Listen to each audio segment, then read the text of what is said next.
Assalamualaikum warahmatullahi wabarakatuh. Perkenalkan, nama saya Sofi Fitriani, dosen di program studi D3 Teknik Informatika, jurusan Teknik Komputer dan Informatika, Politeknik Negeri Bandung. Dalam bidang pengajaran, saya mengampu mata kuliah komunikasi data dan jaringan yang menjadi bagian penting dalam pengembangan kompetensi mahasiswa di bidang teknologi informasi.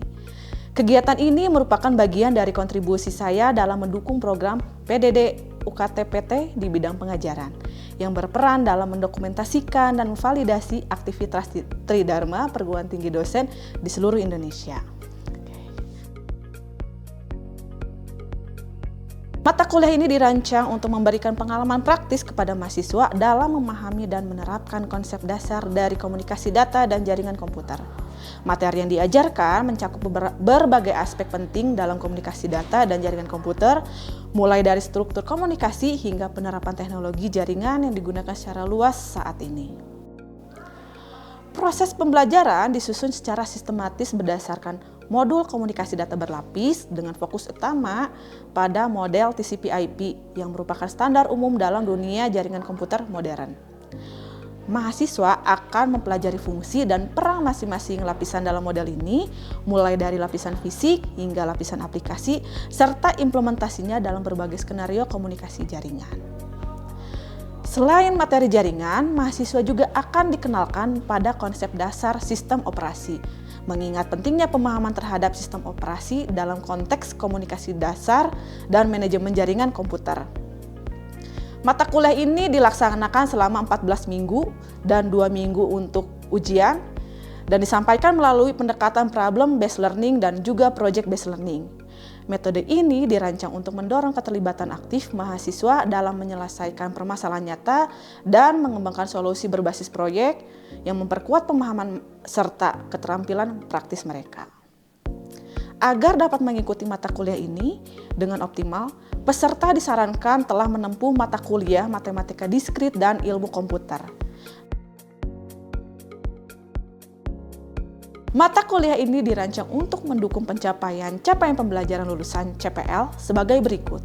Yang pertama ada PP2, di mana mahasiswa diharapkan menguasai pengetahuan dasar mengenai algoritma fundamental yang didasarkan pada pemikiran logis, serta mampu menerapkan dalam konteks struktur data dan manipulasi data. Selain itu, mahasiswa juga diharapkan memahami konsep dasar bahasa pemrograman, arsitektur, dan organisasi komputer, sistem operasi, serta jaringan komputer sebagai landasan dalam pengembangan sistem berbasis teknologi informasi.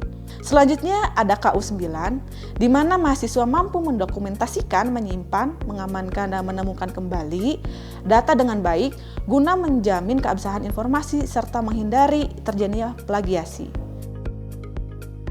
Selama 1 semester, mahasiswa akan mengikuti rangkaian kegiatan perkuliahan praktik yang dirancang untuk membekali mereka dengan kompetensi teknis dalam bidang komunikasi data dan jaringan komputer. Materi yang diajarkan mencakup berbagai topik fundamental hingga lanjutan yang disusun secara bertahap dan aplikatif. Pada awal perkuliahan, mahasiswa akan diajak untuk mengidentifikasi alur komunikasi data pada jaringan komputer menggunakan Wireshark. Dengan tools ini, mahasiswa dapat memahami bagaimana data dikirimkan, diterima, dan dianalisis dalam jaringan komputer. Selanjutnya, mahasiswa akan mempelajari pembuatan jaringan melalui simulasi. Mereka akan membuat simulasi jaringan berbasis Ethernet, menggunakan Cisco Packet Tracer. Materi berikutnya mencakup pengelolaan dan pemahaman alamat IP, di mana mahasiswa akan memindai alamat IP dalam jaringan dengan menggunakan tools Wireshark. Kemudian, mahasiswa mampu menganalisis kebutuhan IPv4 pada kasus tertentu dan melakukan subnetting IPv4 untuk mengelola ruang alamat IP secara efisien. Mahasiswa juga akan diajarkan untuk membuat simulasi virtualan yang berfungsi sebagai alat untuk segmentasi jaringan, serta menyusun routing statis dan routing dinamis dengan protokol RIP. Materi ini sangat penting untuk memahami bagaimana rute data ditentukan dan dikelola dalam jaringan skala besar. Memasuki pertengahan hingga akhir semester, fokus pembelajaran akan bergeser ke pengelolaan sistem operasi yang akan digunakan, yaitu menggunakan Linux, di mana mahasiswa akan mempelajari struktur folder standar Linux dan shell scripting dasar sebagai keterampilan tambahan untuk pengelolaan sistem dan otomasi. Dalam konteks pengembangan dan implementasi aplikasi, mahasiswa akan mempelajari perbedaan antara deployment aplikasi tradisional dan aplikasi dalam bentuk standalone. Sistem pembelajaran mata kuliah ini dilaksanakan dengan modalitas pembelajaran bauran yang menggabungkan perkuliahan secara langsung di laboratorium dengan aktivitas daring melalui platform pembelajaran Google Classroom. Pembelajaran dilaksanakan dalam bentuk kuliah dan tutorial yang dirancang untuk memfasilitasi pemahaman konsep serta penugasan dan penguasaan keterampilan teknis. Strategi pembelajaran yang digunakan menggunakan sistem inquiry, di mana mahasiswa didorong untuk aktif mengeksplorasi, bertanya, dan membangun pengetahuan melalui proses penyelidikan. Strategi pembelajaran berbasis problem-based learning diaplikasikan di mana nanti mahasiswa dihadapkan pada permasalahan nyata untuk dianalisis dan diselesaikan secara mandiri maupun kelompok. Dan yang selanjutnya adalah strategi peningkatan kemampuan berpikir yang bertujuan mengembangkan keterampilan berpikir kritis, logis, dan sistematis, di mana mahasiswa dalam memahami dan menyelesaikan permasalahan terkait komunikasi data dan jaringan komputer. Dalam pelaksanaan mata kuliah ini digunakan berbagai metode pembelajaran yang dirancang untuk meningkatkan partisipasi aktif, pemahaman konseptual, serta keterampilan pemecahan masalah mahasiswa. Metode yang digunakan mencakup pendekatan yang bersifat interaktif dan partisipatif agar mahasiswa tidak hanya menjadi penerima informasi tetapi juga terlibat secara langsung dalam proses belajar. Adapun beberapa metode utama yang diterapkan meliputi yang pertama diskusi kelompok, di mana proses ini akan mendorong mahasiswa untuk bertukar ide, memperdalam pemahaman konsep, serta membangun pemikiran kritis melalui interaksi antar mahasiswa. Selanjutnya adalah studi kasus, di mana mahasiswa dihadapkan pada situasi atau permasalahan nyata yang relevan dengan dunia jaringan komputer. Melalui metode ini, mahasiswa dilatih untuk menganalisis permasalahan, menyusun solusi, dan mengambil keputusan berbasis data dan logika. Selanjutnya, kita akan masuk ke pembelajaran berbasis masalah atau problem-based learning yang diterapkan pada mata kuliah ini, di mana dia akan menempatkan masalah sebagai titik awal pembelajaran. Mahasiswa diajak untuk merumuskan masalah, mencari informasi pendukung, dan juga menyusun solusi berdasarkan pemahaman yang dibangun secara mandiri atau kelompok.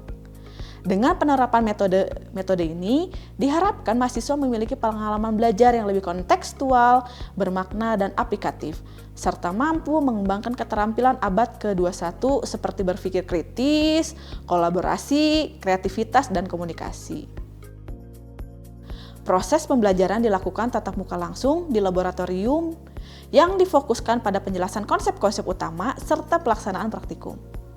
Dalam sesi ini, dosen memberikan pemahaman teoritis sekaligus membimbing mahasiswa dalam menerapkan konsep tersebut secara langsung melalui simulasi dan pengujian di lingkungan praktik.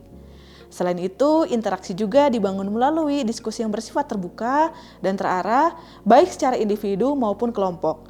Diskusi ini menjadi ruang bagi mahasiswa untuk menyampaikan pendapat, bertanya, serta mendalami pemahaman terhadap materi yang diajarkan. Penilaian dalam mata kuliah ini terdiri dari 3 komponen utama dengan bobot yang telah ditentukan. Yang pertama ada pelaksanaan praktikum sebesar 50%. Penilaian ini didasarkan pada hasil tugas praktikum yang diberikan pada setiap pertemuan.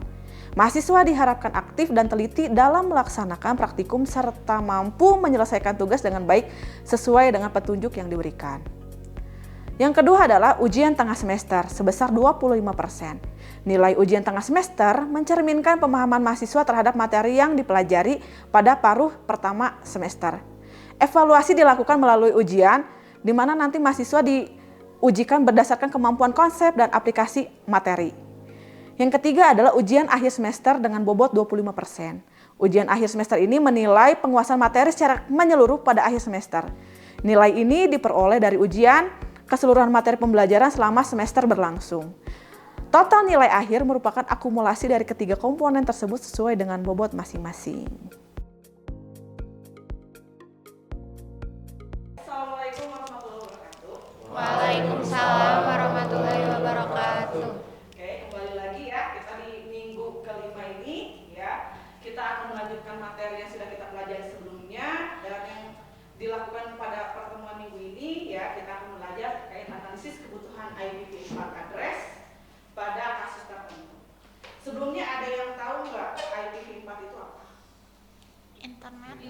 Ethernet Protocol version 4. Oke, good ya. Fungsinya untuk apa sih? Ada yang tahu nggak? IPv4 itu fungsinya untuk apa? Mungkin kalian suka pakai sih sebenarnya di kehidupan sehari-hari ya.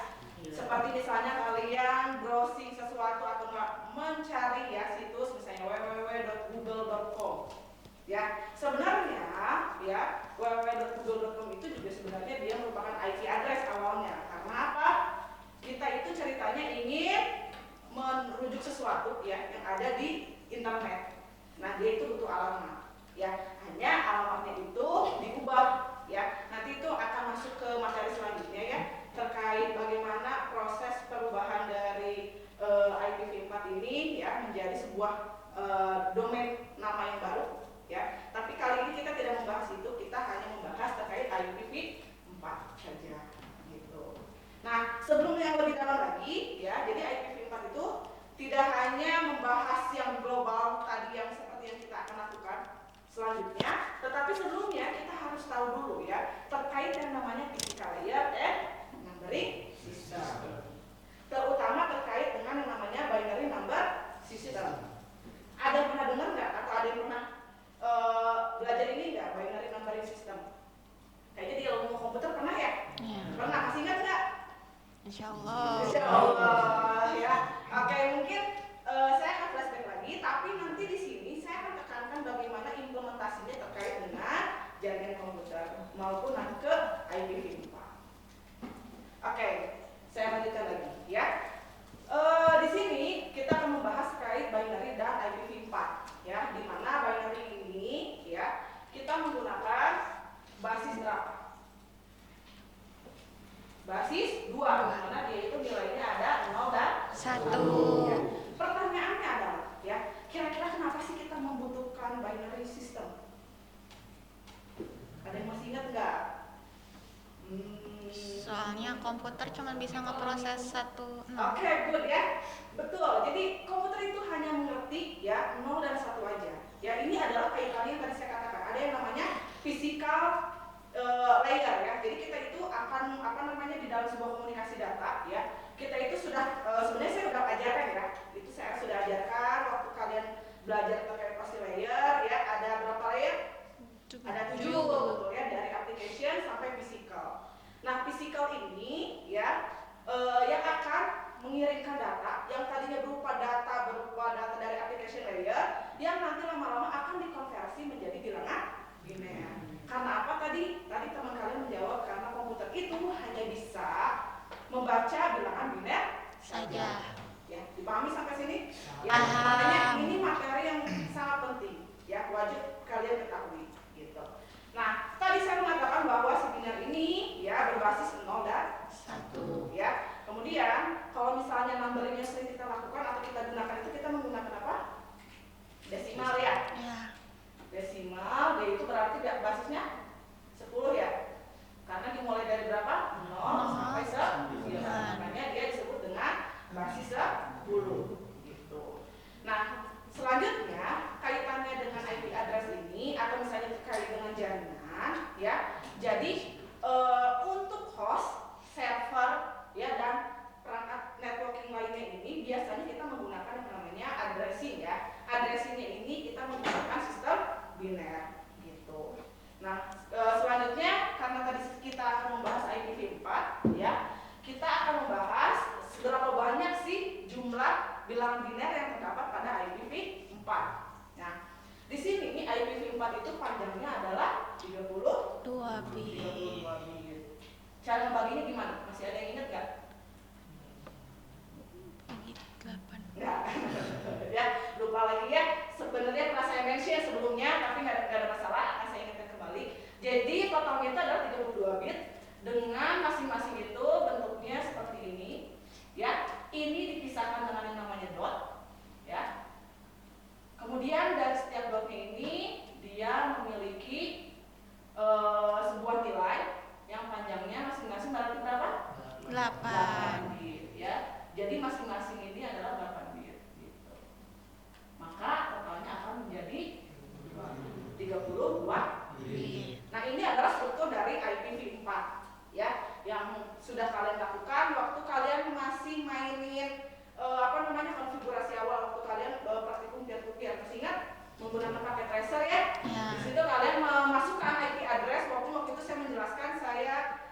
menjelaskan lebih dalam ya terkait IP address-nya karena nanti kalian akan kebingungan. Tetapi di sini saya akan membahas lebih lanjut terkait dengan IP address-nya, gitu ya. Implementasinya dan bagaimana nanti kalian akan menggunakan IP address ini sebagai alamat, ya. Gitu. Sampai sini dipahami dulu sebelum saya lanjut. Paham. Oke, ya. Kurang lebih ini struktur dasarnya, ya, dari IPv4, ya. Kemudian tadi saya sudah katakan bahwa setiap bagian ini disebutnya juga ada istilahnya dengan yang namanya oktet ya. Di sini disebutnya oktet. Jadi setiap oktet itu panjangnya adalah 8 bit gitu.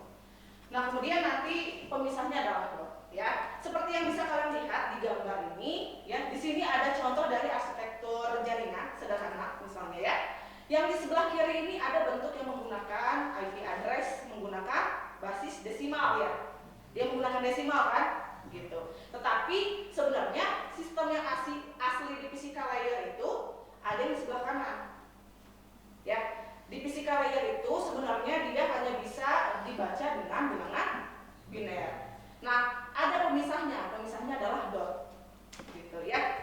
Gitu. Kurang lebih seperti itu. Nah, ini bentuknya, strukturnya ya. Kemudian nanti kalian juga harus bisa mengetahui bagaimana cara mengkonversi ini semua sehingga kalian tahu cara kerja di physical layer itu seperti apa. Gitu. Misalnya nih, saya punya angka yang sederhana aja dulu. Ya. Saya punya misalnya 1011 ya. Sekarang kita lihat karena saya ingin mengkonversikan ya. Karena ini bilangan biner, sekarang kita akan hitung ya. Tadi kita menggunakan positional notation ya. Di sini jadi berapa? 1 dikali 2 pangkat 0. 2 pangkat 0. Di sini berarti 1 dikali 2 pangkat 2.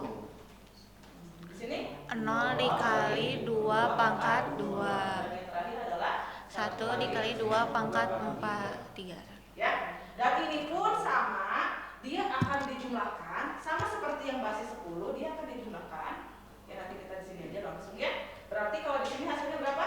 1 ditambah 2 0 tambah 8 hasilnya berapa? 11. Nah, ini 1011 kalau kita konversi menjadi bilangan desimal dia sama dengan 11. Nah, ini adalah binary positional notation. Sampai sini dipahami? Paham ya, masih bisa dipahami ya.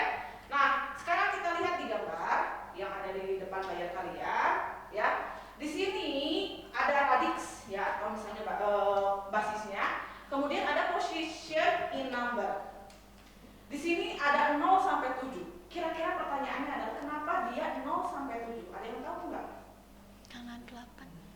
Kenapa? Karena 8 gitu. Karena 8. Kenapa sih? Apa hubungannya dengan 8? Nah, oke, good. Ya, jadi dalam satu oktet di IP address, ya, karena kita kan sekali lagi penggunaan biner di sini untuk implementasi di IPv4, ya. Karena dari setiap oktet ini, ya, masing-masing panjangnya adalah 8 bit. Sehingga ketika binary positional notation itu maksimal dari berapa? 0, 1, 2, 3, 4, 5, 6, 7. Seperti itu. Ya, gitu. Jadi nanti kalian bisa menemukan nilai ini. Sehingga ketika saya punya nilai, misalnya saya punya bilangan binernya itu di sini adalah 1 semua, maksimalnya dia berapa kira-kira? 255. 255. Nah, ini dia. Ya. Maka ketika misalnya kita kaitannya dengan IP address, maksimal nilai yang mungkin ada di dalam nilai IP address ini hanya sampai 255. Ya. Oke. Nah, ini contohnya lagi, ya. Ini contoh implementasi ya bagaimana binary ini digunakan di IPv4, ya. Di sini bisa kalian lihat bagaimana cara convert dari binary itu desimalnya ya. Gitu. Misalnya saya punya soal, di sini ada nilainya 11000, kemudian dot 10101000 dan seterusnya ada ya. Kita lihat. Nah, tadi saya sudah contohkan cara mengerjakannya seperti apa, ya. Bagaimana nanti kalian kalau misalnya ini untuk contoh yang Jadi kalian kalau misalnya yang masih belum bisa, kalian boleh bikin tabelnya dulu. Ya, tabelnya nanti di sini kalian buat sepanjang ini ya dengan jumlah positional numbernya dari 0 sampai 7. Setelah itu nanti kalian hitung saja. Pokoknya patokannya adalah kalau misalnya 0 ya dia nggak dianggap. Ya, kalau misalnya 0, jadi yang dihitung itu ketika kita menemukan bitnya berapa? 1. Ya, karena berapapun yang dikali 0 pasti hasilnya kan 0 ya. Iya. Gitu. Nah, ini adalah contoh implementasinya ya. Bagaimana dari hasil ini menjadi bilangan desimal gitu. Oke, sekarang saya akan menjelaskan algoritmanya ya. Nah, ini bagaimana desimal ini akan kita konversi ke biner ya. Oke, misalnya di sini saya punya sebuah nilai yaitu adalah 128. Nah, kalau misalnya kita menggunakan positional value ya, jadi di sini ada positional value. Positional value ini berdasarkan ini ya. Positional value, nah nilainya berapa aja? Kalau 247 berapa?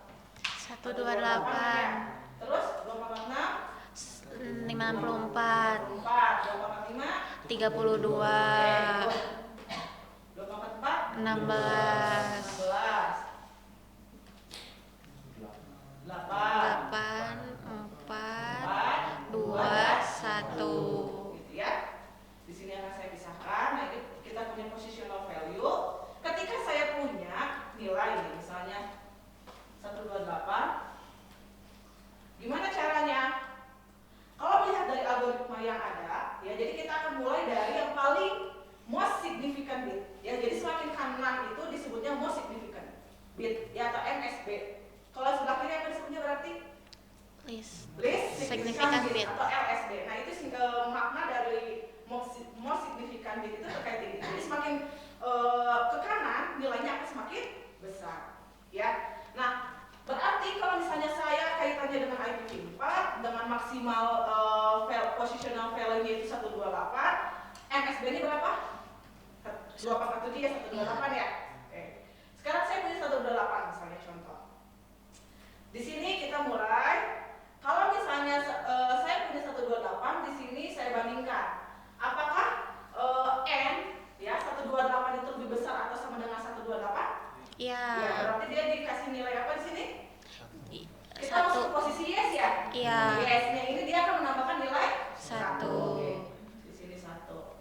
Nah, selanjutnya Dikurangi 128. oke, nanti si N-nya ini dikurangi 128. Berarti 128 kurang 128 ya? Iya. Hasilnya berapa? 0. Oke. Nah, sekarang ini akan masih terus looping. Ya, kita cek lagi. Sekarang N-nya itu saat ini berapa? 0. 0. Jadi 0 kurang 128. Oh, 128 sudah dihitung ya? Berarti 0 kurang berapa? 0 dibandingin sama 64. Apakah 0 lebih besar dari? 64? Oke, 64? Enggak. Tidak ya? Iya. Berarti dia nilainya? 0. Kita masuk ke yang 0. Jadi ketika kondisinya 0, dia ditambahkan 0. Ya, gitu. Nah, kurang lebih seperti ini ya. Saya ganti dulu di sini biar enggak ketukaran. Jadi tadi 128 lebih besar sama dengan 128. Jawabannya ya. Jadi Iya. di sini saya punya 1. 1. Kemudian nanti dicek lagi di sini berarti masih 0 ya? Iya. Apakah 0 lebih besar dari 32? Tidak juga ya? Tidak. Maka nanti dia nilainya akan bertambah 0-nya nanti terus. Ya, di sini berapa berarti? 16. 16. Tidak. Tidak juga, maka di sini saya akan menambahkan 0. 0 lebih besar dari 8. Tidak juga, maka dia akan menjadi 0. 0 dengan 4. Tidak juga. Ya, dia menjadi 0, 0 dengan 2 dan 0 dengan 1 ya. Nah, ini kondisinya tidak terpenuhi. Apabila tidak terpenuhi, maka dia akan menambahkan nilai 0. Sehingga nanti ya nilainya atau bentuk dari bilangan biner dari 128 adalah 1 0 0 0 0. Oke, betul ya. 1 0 0 0 0 0 Sampai sini dipahami caranya? Ya, lumayan ya, jadi flashback lagi ya dari mata kuliah yang kalian pernah pelajari ya di ilmu komputer ya. Nah, kemudian saya lanjutkan lagi. Nah, ini tadi ya prosesnya juga sama. Kalau misalnya nanti kalian juga bisa menggunakan tabel tanpa harus ngecek seperti ini bisa. Jadi kalian cek aja. Intinya ketika kalian ngecek apakah kondisinya terpenuhi atau enggak. Kalau misalnya terpenuhi berarti menambahkan 1. Tapi jika tidak terpenuhi berarti menambahkan 0. Gitu. Sampai sini ada yang ditanyakan dulu? Masih dipahami? Masih. Ya, ya. Nah, di sini ada exercise ya. Ini terpisah ya. Exercise di bawah ya. Oke, jadi nanti di sini ada latihan ya. Tapi sebelumnya saya pengen nunjuk dulu nih satu orang ya. 1 atau 2 orang lah boleh ya. Buat latihan nih. Oke. Boleh ke depan. Siapa yang mau ke depan nih? Ada contoh ya. Di sini ada contoh latihan untuk yang binary to decimal conversion. Yang satu lagi ada yang decimal to binary conversion. Siapa yang mau ke depan? 2 orang buat mencontohkan ke temannya. Siapa? Oh, sama. Ayo Adinda, boleh silakan. Ini ada spidol ya, boleh dihapus dulu aja. Adinda mau ngerjain yang mana Adinda? Yang bebas. Oke, boleh. Silakan. Boleh, yang mana pun. Yang ini aja desimal ke binary. Ya. Dihapus aja dulu boleh ya. Yang lain boleh sambil menghitung ya. Untuk soal-soal yang lain kalian coba untuk memotret ya.